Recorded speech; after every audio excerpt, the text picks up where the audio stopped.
तो आज तारीख है 23 अक्टूबर। तो पहली न्यूज़ तो आई है अमित शाह के बारे में, जो हम लोग देखते हैं, जो अभी जम्मू कश्मीर की उनकी विजिट हुई उसके बारे में, कि जम्मू कश्मीर में अभी अमित शाह जब से 370 हटा है जम्मू कश्मीर से, उसके बाद में अमित शाह पहली बार है जो जम्मू कश्मीर जा रहे हैं। तो हम देखते हैं कि अभी वहां पे 11 लोग मारे गए हैं और लश्कर ए तैयबा ने इसकी जिम्मेदारी भी ले ली है। तो अमित शाह की विजिट के चलते वहां पे पीएसए पब्लिक सिक्योरिटी एक्ट के तहत तकरीबन 700 लोगों को डिटेन किया गया है पुलिस वालों और आर्मी के द्वारा, कि अमित शाह वहां पे जा रहे हैं तो उनकी सिक्योरिटी को देखते हुए 700 लोगों को डिटेन कर लिया गया है। और पीएसए को हम जानते हैं कि 2 साल के लिए किसी को भी बिना किसी मतलब इस बिना पे, क्योंकि जम्मू कश्मीर में पीएसए के स्पेशल प्रोविजंस जो है वो इम्प्लीमेंट होते हैं, उस वजह से जम्मू कश्मीर में 2 साल तक के लिए बिना कुछ बताएं कि किस लिए डिटेन कर रहे हैं और किसी को भी पीएसए के तहत डिटेन किया जा सकता है। तो उसी के तहत तकरीबन 700 लोग ऐसे हैं जो अमित शाह की इस ट्रिप जो विजिट है जम्मू कश्मीर में उसमें डिटेन रहेंगे। तो दैट्स ऑल। एक नेक्स्ट न्यूज आई है, अभी जो 52nd international film festival of India होने वाला है IFFI, तो उसमें इस बार 5 OTT प्लेटफॉर्म, कौन कौन से, पहले नेटफ्लिक्स, Amazon प्राइम, G5, वूट और सोनी लिव, ये 5 ऐसे OTT प्लेटफॉर्म है जो पहली बार किसी इंटरनेशनल फिल्म फेस्टिवल अवार्ड में नॉमिनेट की जाएंगी। इनकी भी मतलब जो मूवीज वगैरह है जो OTT में लॉन्च हुई हैं, या जो मतलब, क्योंकि इस बार क्या हुआ ना, हम लोग देखते हैं कोरोना का साल चला और बहुत बड़े बड़े बॉलीवुड स्टार्स हैं जिनकी मूवी थिएटर में नहीं आ पाई, उन लोगों ने OTT प्लेटफॉर्म पे लॉन्च किए हैं। तो वही है, समझ लो उसी की वजह से इन लोगों ने इस बार के फिल्म फेस्टिवल अवार्ड में OTT प्लेटफॉर्म को भी ले लिया है। एक नेक्स्ट न्यूज है जो हम देखते हैं कि अमूर फैल्कॉन को लेके आई है, कि अमूर फैल्कॉन बर्ड्स होती हैं बाय द वे, जो हम देखते हैं कि रशिया में पाई जाती हैं, अफ्रीका में पाई जाती हैं। वो वहां से अभी जब विंटर सीजन स्टार्ट होने वाला होता है तो वो वहां से माइग्रेट होकर यहाँ पे आ जाती है इंडिया में तमेंगलोंग डिस्ट्रिक्ट है मणिपुर में, वहां पे आई हुई है। तो अमूर फैल्कॉन हम लोग बात करें तो रशिया अफ्रीका से आती है और जिंदगी में तकरीबन ये लोग 30-40 हजार किलोमीटर तक का डिस्टेंस कवर करती है उड़ के। और वही है कि जैसे ही हम लोग क्या गर्मी शुरू होगी वापस रशिया लौट जाएंगी, अफ्रीका लौट जाएंगी। और हम लोग ओवरऑल में बात करें कि इनको प्रोटेक्ट कैसे किया जाता है मणिपुर सरकार के द्वारा, तो Manipur wild life protection act 1972 के द्वारा ये कहा गया है कि कोई भी व्यक्ति जो एमोर फैल्कॉन्स जो माइग्रेट बर्ड्स है वो आए हुए हैं उनको पकड़ता है या उनको मारता है अपने फायदे के लिए, तो उसको 25,000 रुपए का जुर्माना और 5 साल तक की जेल हो सकती है, या दोनों हो सकते हैं।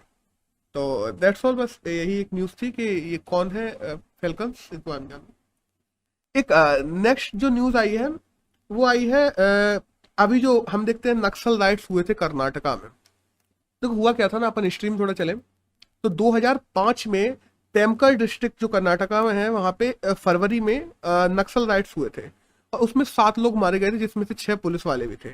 तो उसके चलते बेसिकली इनको कहा जाता है भीमा कोरेगांव वायलेंस केस कहा जाता है इस केस को। तो हम बात करें ना, इसमें है वरावरा राव करके एक व्यक्ति है, वी राव कहा जाता है इनको, उनको भी डिटेन किया गया था कि इन राइट्स में उनका भी हाथ रहा था उसके चलते। तो इनको 2008 से पकड़ लिया गया था और तब से ये सजा ही काट रहे हैं जेल में। और अभी इन लोगों ये कहा था कि बेलेबल है हमारा वारंट, हमें बेल मिलनी चाहिए, ये वो फलाने का ये सब चीज करके। तो उनका जो कोर्ट ने साफ कह दिया है कि नहीं, तुम्हारा वारंट नहीं माना जाएगा और तुम्हारी जो डिटेंशन है उसको नॉन बेलेबल ही रखा जाएगा, तुम जेल में ही रहोगे। और बस बेसिकली हमें ये जानना जरूरी हो जाता है कि भीमा कोरेगांव केस क्या है, दैट्स ऑल, अगर न्यूज में है तो। एक नेक्स्ट न्यूज है जो आई है कांग्रेस कमेटी को लेके, कि पंजाब की कांग्रेस कमेटी में हाल ही में हम लोगों ने देखा था कि जो अध्यक्ष थे नवजोत सिंह सिद्धू, उन्होंने रेजिग्नेशन दे दिया था हेड पद से। तो उसके पंजाब के नए हेड इस समय कांग्रेस कमेटी के प्रदीप चौधरी को बना दिया गया, बस दैट्स ऑल। एक नेक्स्ट ऐसे ही अपॉइंटमेंट एक और हुआ है टीएमसी में, तृणमूल कांग्रेस में, जो कि हम देखते हैं बंगाल, वेस्ट बंगाल में है। उनके द्वारा लुइजिनियो फेलिरियो, शायद मे भी मैं शायद गलत प्रोनाउंसिएशन कर जाऊं, लेकिन लुइजिनियो फेलेरियो को टीएमसी का नया वाइस प्रेसिडेंट नियुक्त कर दिया गया है।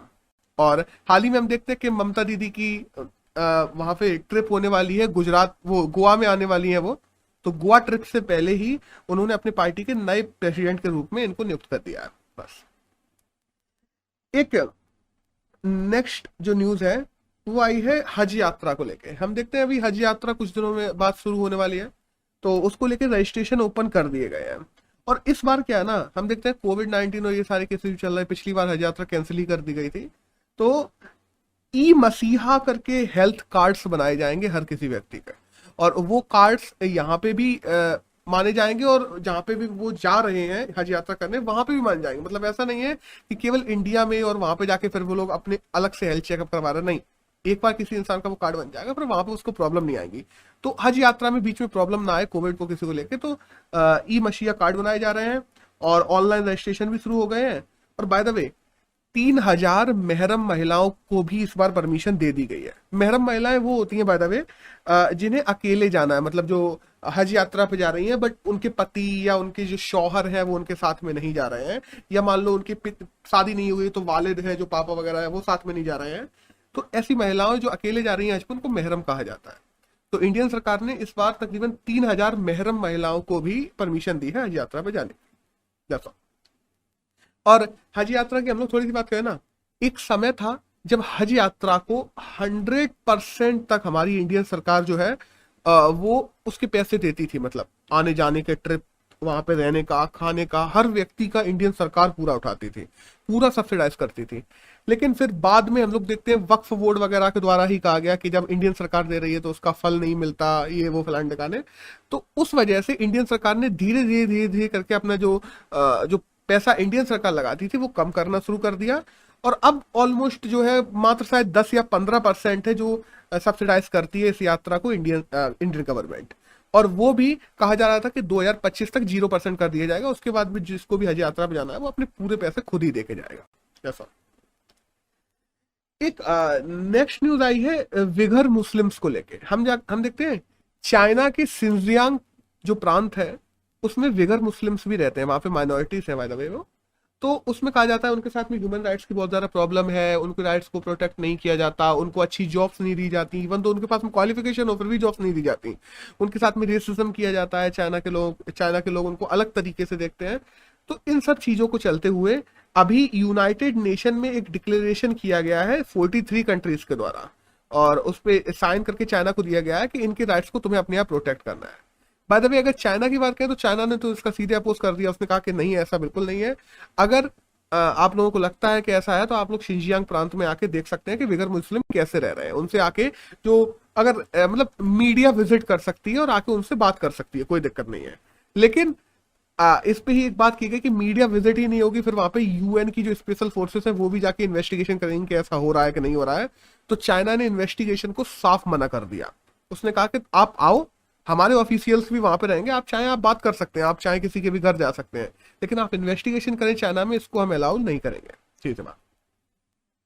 तो बस दैट्स ऑल। एक नेक्स्ट न्यूज है वो तो एलेक बॉल्डविन के बारे में है, जो बाय द वे एक्टर है, हम लोगों ने शायद कल भी इसकी बात की थी कि मतलब प्रॉप गन थी उनके हाथ में, वो शूटिंग कर रहे थे, तो उन्होंने एक सिनेमेटोग्राफर एक लेडी थी उनकी हत्या हो गई। अब इस पे भी इन्वेस्टिगेशन चल रहा है कि वो प्रॉप गन उनके हाथ में कैसे आई और असली गन कैसे आ गई प्रॉप गन की जगह। तो इन सब चीजों को इन्वेस्टिगेशन चल रहा है। तो बस ये न्यूज में है तो हमें जानना जरूरी होता है कि एलेक बॉल्डविन कौन है, बस एक्टर है वो। एक जो नेक्स्ट न्यूज है वो आई है बारबाडोस के बारे में, कि बारबाडोस के जो संद्रा मेसन है, संद्रा मेसन जो वहां के गवर्नर जनरल थे, बाय द वे बारबाडोस में अभी तक गवर्नर जनरल ही थे। हम देखते हैं 55 साल पहले उनको इंडिपेंडेंस मिल गया था ब्रिटिशर्स से, लेकिन तब से उन्होंने अपना एक भी प्रेसिडेंट नियुक्त नहीं किया था। बारबाडोस में पहली बार कोई प्रेसिडेंट नियुक्त होने जा रहा है जिनका नाम है सैंड्रा मारोन। और बस दैट्स ऑल, यही एक न्यूज है। और अभी और अगर लास्ट गवर्नर जनरल की बात करें तो वो भी यही थे। अब एक नेक्स्ट जो न्यूज है वो आई है शक्कारी को लेकर, कि जो शक्कारी है वो पहली ग्रीक महिला बन गई है जो कि WTA फाइनल में पहुंची है। आज तक कोई भी ग्रीक महिला ऐसी नहीं है जो वुमेन्स, हम लोग देखते हैं वुमेन्स WTA फाइनल में अभी तक किसी ने भी पहुंची हो।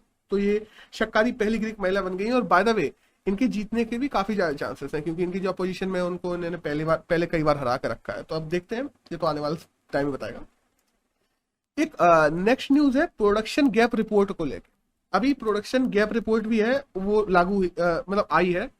और बाद में बात की जाए तो 2019 में पहली बार आई थी प्रोडक्शन गैप रिपोर्ट, और अभी 2021 में दूसरी बार आई है। अब प्रोडक्शन गैप रिपोर्ट है क्या? तो जो हम देखते हैं ग्रीन हाउस इमिशन करते हैं हम लोग, उससे क्लाइमेट चेंज होता है, इतना तो हमें पता है। और उसको रोकने के लिए हम लोग क्या कर रहे हैं, इंडिया और बाकी सारे देश ही अपना green house emission, carbon neutral बनने की कोशिश कर रहे हैं, ग्रीन हाउस इमिशन कम कर रहे हैं। और लेकिन यहाँ पे प्रॉब्लम क्या है, कुछ देश जैसे जो डेवलपिंग कंट्रीज है वो अपना कम नहीं कर सकती। वो लोग क्या कर रही हैं, अपने फॉसिल फ्यूल को जो बर्न कर रही थी यूज करना, उनको और ज्यादा बढ़ाती चली जा रही है। जैसे इवन दो इंडिया भी अपने फॉसिल फ्यूल को ज्यादा उत्सर्जित कर रही है और ज्यादा बढ़ा रही है। हम देखते हैं कोयला वगैरह बढ़ाने की भी बात चल रही है और ज्यादा उत्सर्जित करने की बात चल रही है।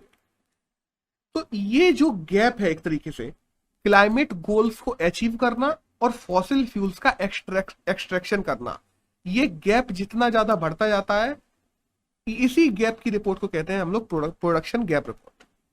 अब इसमें क्या क्या चीजें निकल के आई हैं? जो निकल के आई हैं कि देखो, पहली बात तो ये कि पेरिस में एग्रीमेंट किया गया था कि हर देश अपना नेट जीरो का टारगेट रखेगा, तो इंडिया ने अभी तक नेट जीरो का टारगेट नहीं रखा है। 2030 तक हम लोग देखते हैं कि फॉसिल फ्यूल एक्सट्रैक्शन इंडिया ने डबल करने की कह दिया है, जो कि कम करना चाहिए अगर इंडिया को नेट जीरो पे आना है। भारत की बात करें तो 2019 की जो रिपोर्ट आई थी उसमें भी प्रोडक्शन गैप बहुत ज्यादा था इंडिया में, और जिस पे इंडिया ने कोई काम नहीं किया, और वो गैप और ज्यादा बढ़ चुका है। अब हम बात करें कि कितना ज्यादा बढ़ा हुआ है। अगर इंडिया को हम बात करते हैं कि नेट जीरो से कंपेयर करें, या ग्रीन हाउस इफेक्ट कम करने इंडिया को खुद कैप्चर कर लेना है कार्बन, उससे कंपेयर करें तो इंडिया का जितना कोयला इंडिया जलाता है उसमें 240% की कमी लानी पड़ेगी। ऑयल इंडिया जितना यूज करता है उसमें 57% की कमी लानी पड़ेगी। और जितनी भी गैस यूज करता है उनमें 37% की कमी लानी पड़ेगी। तब इंडिया इस समय के हिसाब से, मतलब अभी जितने हमारे पास में जंगल है, ये है वो है, उस हिसाब से हम लोग कंपेरेटिवली अपने जो फॉसिल फ्यूल है उसको पूरा का पूरा कार्बन कैप्चर भी कर पाएंगे और कार्बन न्यूट्रल हो पाएंगे। अब लेकिन एक चीज और है, इंडिया अभी देखा जाए तो हम लोग 730 मिलियन जो कोल है, मिलियन टन कोल, उसको हम लोग उत्सर्जित करते हैं, कोल इंडिया लिमिटेड वगैरह।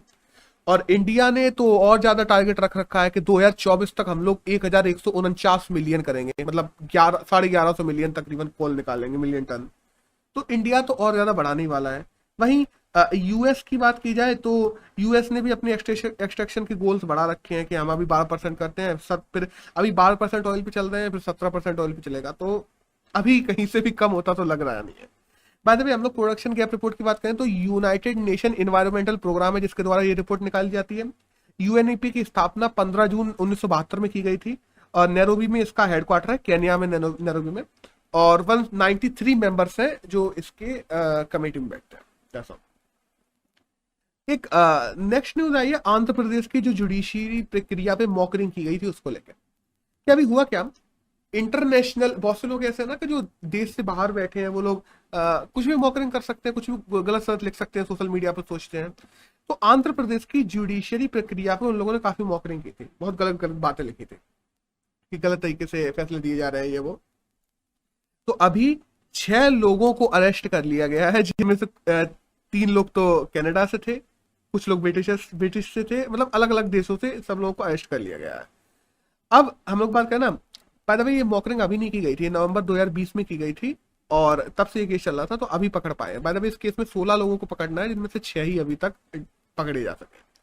लेकिन ये हो कैसे पाया, इसमें हमारे देश ने MLAT जो ट्रीटी है उसका इस्तेमाल किया है। MLAT का फुल फॉर्म है म्यूचुअल लीगल असिस्टेंस ट्रीटी।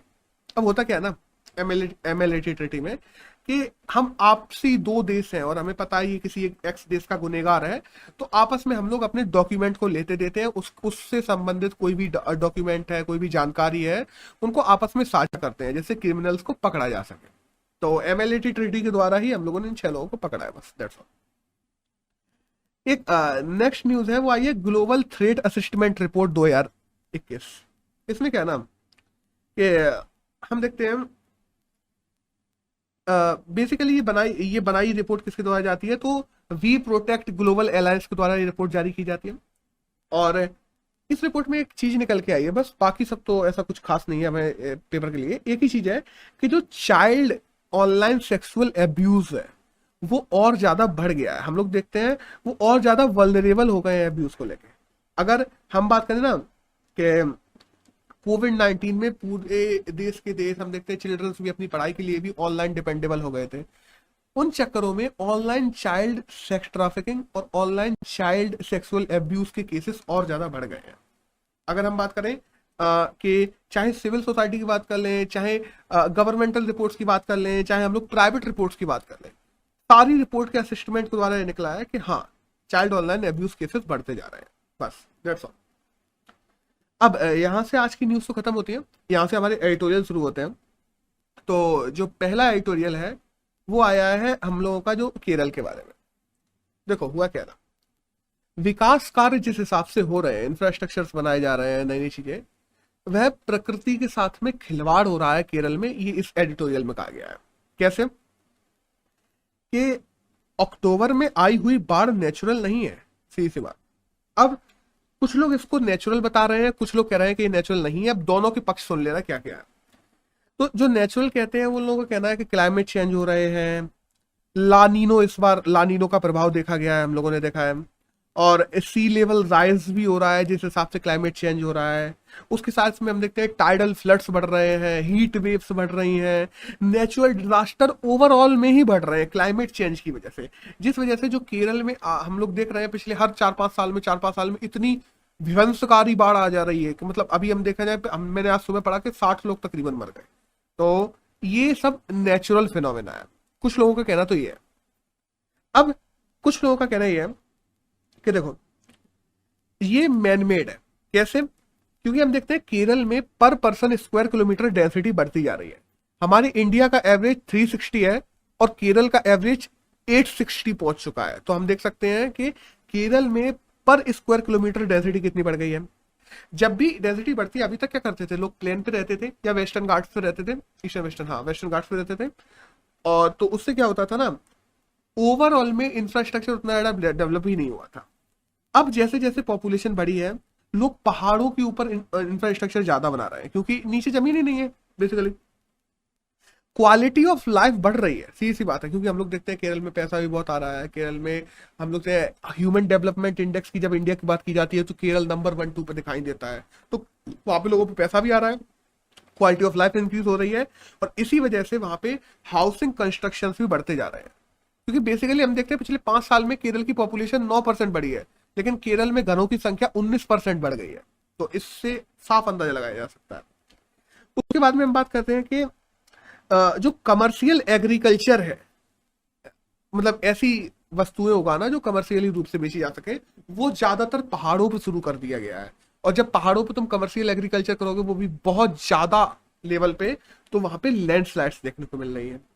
उसके बाद में हम लोग देखते हैं कि जो अनसस्टेनेबल टूरिज्म भी बढ़ रहा है। अनसस्टेनेबल टूरिज्म से क्या मतलब है कि जहां पे लोग जाते थे, ठीक है, जहां पे लोग आज तक नहीं भी जाते थे वहां पे भी लोग जा रहे हैं। उन वजह से वहां पे इंफ्रास्ट्रक्चर बन रहा है, अलग अलग चीजें डेवलप हो रही हैं। जो वहां की चीजें नहीं है वो भी वहां उगाई जा रही है क्योंकि लोगों को वो चीजें खानी है। तो ये काम चल रहे हैं वहां पे। इंडस्ट्रियल लैंड की मांग बहुत ज्यादा बढ़ गई है, और साथ ही साथ ये पूरा इंफ्रा जो अभी तक मैंने बात की है, इनको बनाते समय जो केरल की टोपोग्राफी है उसको बिल्कुल भी ध्यान में नहीं रखा जा रहा है। और हम बात करें ना रिवर वैलीज की, जैसे एग्जांपल बात कर लो, जो रिवर वैलीज होती थी उनके जो नेचुरल रूट्स हैं, उन रूट्स को काट दिया जा रहा है, बदल दिया जा रहा है। किस लिए? विला बनाने हैं, होटल बनाने हैं, इन सब के लिए। वहां पे एक सिटी बसानी है छोटी सी, इन सब के लिए नेचुरल रूट्स को बदल दिया जा रहा है। डैम्स बना दिए जा रहे हैं क्योंकि उन लोगों को पानी चाहिए और ये पानी बाहर ना बह जाए। फिर वही है कि जब नेचुरल रूट्स बदलोगे तो उन वजह से बाढ़ आ जाती है, पानी बरसता है। तो माधव गिडिल कमेटी की रिपोर्ट आई थी बाद में, उन्होंने कहा था कि जो वेस्टर्न घाट्स हैं उनको इन्वायरमेंटल सेंसिटिव जोन घोषित कर देना चाहिए इंडिया में, जो कि अभी तक नहीं किया गया है। और मतलब ऐसी चीजों पर ध्यान नहीं दिया रहा। तो ओवरऑल इन लोगों का कहना यह है कि ये मैनमेड है। और हाँ, सच वाली बात ये भी है कि काफी हद तक मैनमेड ही ज्यादा दिखाई देता है, ये नेचुरल क्लाइमेट नेचुरल फिनोमेना नहीं है। ये इस एडिटोरियल में कहा गया है। बाय द वे ये डिबेटेबल बात है कि मैनमेड है कि नेचुरल है, जो भी है, लेकिन ज्यादातर मैं भी पर्सनली ये मानता हूँ कि हाँ, ये मैनेजमेंट ज्यादा है। और हम बात करें ना कि एचडीआई की, ह्यूमन डेवलपमेंट इंडेक्स, चलो ठीक है तुम एचडीआई में अच्छे हो, लेकिन इंडिया में एचडीआई जैसी चीजें होनी चाहिए। सस्टेनेबल डेवलपमेंट इंडेक्स भी इंडिया में आने की आज जरूरत है, क्योंकि इंडिया इंफ्रा में धड़ धड़ आगे बढ़ रहा है इस समय हम लोग देखते हैं हमारे मोदी जी भी स्कीम्स लेके आ रहे हैं, अलग अलग जो राज्य सरकारें हैं वो स्कीम्स लेके आ रही है इंफ्रास्ट्रक्चर को डेवलप करने के लिए।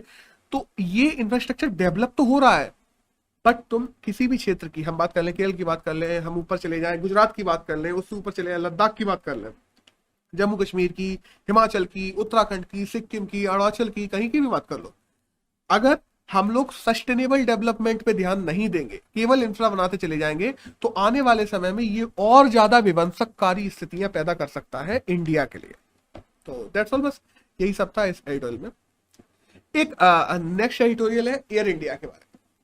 देखो इसमें थोड़ा एक अच्छा पॉइंट ऑफ व्यू दिया है। हम देखते हैं कि एयर इंडिया का डिसइन्वेस्टमेंट करने की शुरुआत कहां से हुई थी, 2001-2 से अपने अटल जी ने कह दिया था करना है। और हम देखते हैं कि बस हिस्ट्री की बात करें थोड़ी सी, तो 1930 में जेआरडी टाटा ने बनाई थी, 1953 में इसको सरकारी बना दी गई थी, फिर प्राइवेटाइजेशन की बात अपन वाजपेयी जी ने की थी 2000 या 2001 में। उसके बाद में वो देखो बेसिकली वाजपेयी जी क्या मानते थे, उनका मानना था कि सरकार को जो नॉन स्ट्रेटेजिक एरियाज हैं, ऐसे एरियाज जो बहुत ज्यादा मतलब सरकार के हाथ में ही रहने चाहिए, केवल उनमें ही सरकार को रहना चाहिए। बाकी के जो फैसिलिटेटर एरियाज हैं, जैसे मान लो होटल्स वगैरह हो गए, या ये जो हम एयर इंडिया की जैसे बात कर रहे हैं, इन सब चीजों से सरकार को पीछे हट जाना चाहिए। इसी के साथ साथ हम देखते हैं 1998 में रामकृष्ण कमेटी की भी रिपोर्ट आई थी, उसने भी कहा था कि सरकार पे वित्तीय बोझ बढ़ता जा रहा है, तो एयर इंडिया का प्राइवेटाइजेशन कर देना चाहिए। सरकार लगातार प्रयास कर रही थी एयर इंडिया प्राइवेटाइजेशन का, अटल जी ने किया, मनमोहन सरकार ने भी किया इसका प्राइवेटाइजेशन करने की कोशिश 2011 में, जो कि हो नहीं पाई, क्योंकि उन लोगों की शर्तें बहुत ज्यादा थी कि हम इतने परसेंट करेंगे, ये करेंगे, वो करेंगे, तो उस वजह से हो ही नहीं पाया फिर। और फिर आज अभी सरकार ने तो सोच ही लिया था करना है तो कर दिया, ठीक है। करंट सरकार भी इसी स्ट्रेटेजिक एरिया पे ही बात करती है। हम लोग देखते हैं बजट आया था जब 2019 का, तब बात की गई थी कि केवल 4 स्ट्रेटेजिक एरिया है जिनमें सरकार बनी रहेगी, बाकी की हर चीज का प्राइवेटाइजेशन कर दिया जाएगा पूरी इंडिया में, ठीक है, अच्छी बात है। और इवन दो हम देखते हैं कि जहां पे प्राइवेटाइजेशन होता है वहां पे हॉस्पिटैलिटीज अच्छी हो जाती है, ये भी। अब देखो इससे सुविधाएं तो बढ़ेंगी, ठीक है, अच्छी बात है, सुविधा भी बढ़ रही है। हम देखते हैं सरकार पे जो कर्जा है, क्योंकि एयर इंडिया पे 61,652 करोड़ का कर्जा था, वो कर्जा कम होगा। टाटा कैश भी दे रहा है जब खरीद रहा है, तो मंदी के समय में अभी सरकार को कैश भी चाहिए, वो भी मिल जाएगा। सरकार जो डिसइन्वेस्टमेंट की बात करता है वो करने की आगे रास्ता और आसान हो जाएगा। सरकार की एग्रेसिव रिफॉर्म पॉलिसी का एक घोतक बनेगा ये कि एयर इंडिया को उसने डिसइन्वेस्टमेंट कर दिया है। और विश्वास इन्वेस्टर्स में और ज्यादा बढ़ेगा इंडिया की गवर्नमेंट में, क्योंकि वो देखेगी कि हाँ प्राइवेट जो इन्वेस्टमेंट है उनको सरकार रेगुलेट भी करती है, उनको बढ़ावा भी देती है। अब देखो इसमें मैं कुछ चीजें देख रहा था, ये देखो ये चीज एडिटोरियल में नहीं है, मैं अपनी तरफ से बोल रहा हूँ। मैंने कहीं सोशल मीडिया पे काफी चीजें देखी, उसमें कहा जा रहा था कि जो सरकार है, नेहरू जी ने कंपनी को खरीद लिया था, मोदी जी ने अच्छा किया, ये वो टाटा के पास में वापस चली गई, ये है वो है, नेहरू जी ने गलत तरीके से छीन लिया था कंपनी को। देखो लोगों को पता नहीं होता, वो कुछ भी बोलते हैं। जब हम आजाद हुए थे तब हमारे पास में, सरकार के पास में कंपनियां नहीं थी, हम लोग एक दूसरी कंपनी से आजाद होकर आए थे। सरकार को जरूरत थी विकास करने की, और विकास करने की सरकार को जरूरत थी प्लेन्स की। सरकार इधर उधर जाती थी, हमारे गवर्नमेंट एम्प्लॉय ब्यूरोक्रेट्स वगैरह इधर उधर जाते थे, उनको जरूरत थी प्लेन्स की। और प्लेन्स किसके पास में थे? केवल एयर इंडिया के पास में, जो कि टाटा की कंपनी थी उस टाइम पे। तो हमारे ब्यूरोक्रेट्स पैसा देते थे हर एक फ्लाइट के लिए, कहीं भी जाने के लिए, और वो पैसे का खर्च बहुत ज्यादा आ रहा था, क्योंकि गवर्नमेंट ऑफिशियल्स भी जाते हैं, ब्यूरोक्रेट्स भी जाते हैं, हमारे नेतागण भी जाते हैं, उनकी फैमिलीज भी जाती है सबकी, तो उन सब का पैसा बहुत ज्यादा हो जाता है, जो कि तो हमारे राजकोषीय घाटे से घाटा बढ़ता जा रहा था। इन सब के चलते हम लोगों ने राष्ट्रीयकरण किया था। कि राष्ट्रीयकरण क्या किया हम लोगों ने? उस कंपनी को सरकारी कंपनी बनाया, जिससे हम लोग उसका फायदा उठाते थे। और बदले में ऐसा भी नहीं है कि हम लोगों ने टाटा के साथ में गलत किया, टाटा को काफी फायदे भी दिए गए, टैक्सेशन हो गए या और चीजें, अगर उसको लैंड वगैरह चाहिए थी तो उनमें काफी छूटें दी गई। टाटा कंपनी को भी काफी मदद की गई है, ऐसी बात नहीं है हमारी सरकार के द्वारा। वो तब की आवश्यकता थी सरकार की, क्योंकि सरकार को ध्यान देना था। हम देखते हैं एयरपोर्ट्स नहीं थे, तुम्हारे पास में कुछ भी कुछ था ही नहीं इंडिया में, और चीजों पे ध्यान देना था, और इसमें अगर पैसे लगाते रहते रहते तो और चीजों पे ध्यान नहीं दे पाते। वो उस समय की आवश्यकता थी, और ये इस समय की आवश्यकता है। दोनों ही सरकारों ने सही किया है देखा जाए तो। बट याद रखना एक चीज और है, हम लोग काफी लोग क्या कर रहे हैं, एयर इंडिया को केवल वित्तीय घाटे से जोड़ के देख रहे हैं कि हम लोगों के पास इतना वित्तीय घाटा होता है, इस वजह से सरकार ने बेच दी, अब वित्तीय घाटा कम होगा, ये वो फलान का। अगर ऐसा ही है ना, तो हम देखते हैं हमारे बैंकों के पास में 18 लाख करोड़ का एनपीए है, 18 लाख करोड़ का एनपीए। बैंकों को जितना पैसा सरकार ने दिया था उन्होंने सब डुबा रखा है। उसके बाद में तो फिर बैंकों को भी प्राइवेटाइजेशन कर देना चाहिए। ऐसा तो नहीं है ना, प्राइवेटाइजेशन का केवल एक मुद्दा उधार नहीं होता, यह भी चीज हमें बताती है कि केवल कर्जा होने से ही सरकार प्राइवेटाइजेशन पे नहीं कूद पड़ती। दूसरी तरफ हम देखते हैं कि हर हर ऐसी कंपनी, क्योंकि बहुत से लोगों के इमोशन से निकलते हैं कि हर कंपनी जो सरकार ने छीनी थी वो प्राइवेट लोगों को वापस देनी चाहिए, तो देश की सारी बैंकें भी प्राइवेट प्राइवेट हाथों में चली जाएंगी ज्यादातर। और अगर ओएनजीसी के बारे में भी किसने पढ़ा हो कि उसका पहले नाम क्या था, किसके पास में थी, और आज सरकार की है, वो भी हम देते वापस क्या।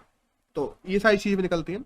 लेकिन अच्छी बात है, प्राइवेटाइजेशन एक हद तक होना चाहिए, उसकी कुछ दायरे तय होने चाहिए, और उन दायरों में रहकर सरकार अगर सही तरीके से उन चीजों को करती है, स्ट्रेटेजिक जो एरियाज है उनमें प्राइवेटाइजेशन करने की जरूरत नहीं है, लेकिन सही दायरों को चुनकर अगर सरकार प्राइवेटाइजेशन करती है तो वो हमारे ओवरऑल इकोनॉमी को फायदा पहुंचाती है। अच्छी बात। तो दैट्स ऑल, इस एडिटोरियल में तो यही था।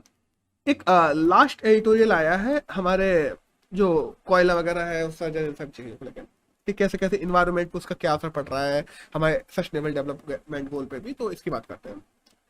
हम देखते हैं कि 2003 में इलेक्ट्रिसिटी एक्ट आया था इंडिया में, जिसमें फिर उसके बाद में हम देखते हैं कि आज़ादी से लेकर तब तक हम देखते हैं कि 94 गीगावाट ही हम लोग कोयले से उत्पन्न करते थे।